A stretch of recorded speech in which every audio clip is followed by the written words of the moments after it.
back with production vet Mark Marshall, who worked on everything from Harry Potter to the Goonies to Tales from the Crypt.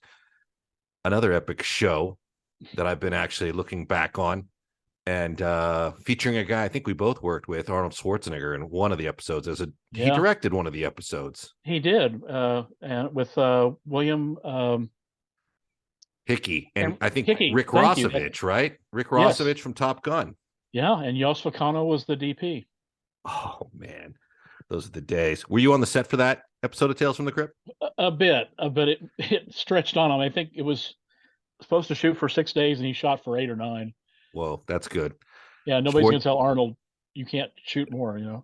No, that's so funny, because I would have thought he would have, from a business perspective, understood this is why the schedule doesn't go from 6 days to even 7 days, but to 9 days. He was a total professional when I worked with him. I loved him.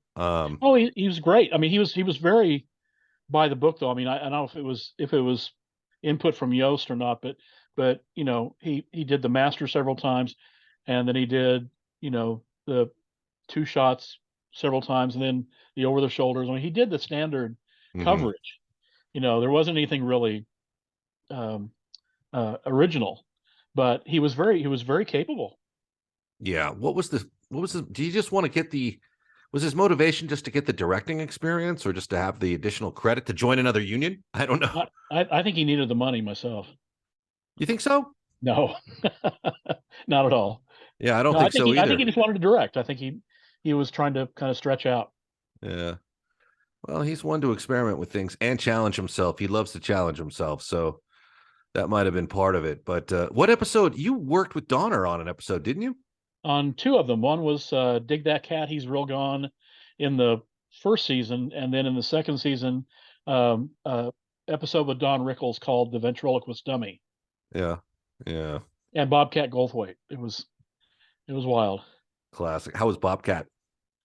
He very, very low key. I mean, he was amazing, and Mr. Rickles was a pussycat. He really was. Wow, that's a nice way to put it. He's famous for keeping it lively. But he's famous for. Yeah, he was nervous that day too. I had to accompany him to Greg Canham's studio because he had to have a mold done of his head, and he was really nervous about having his head encased in plaster. And so I said, "Is there anything we can do to make you feel more comfortable?" And he said, "Well, if you don't mind playing this music," and it was Frank Sinatra music, of course. So we put that on. They put the goop on his head.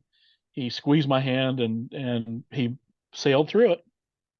Yet one more legendary moment from Mark Marshall, where he got a celebrity or a production element through to completion in a safe way. Those were good times. Your road to redemption is paved with tombstones.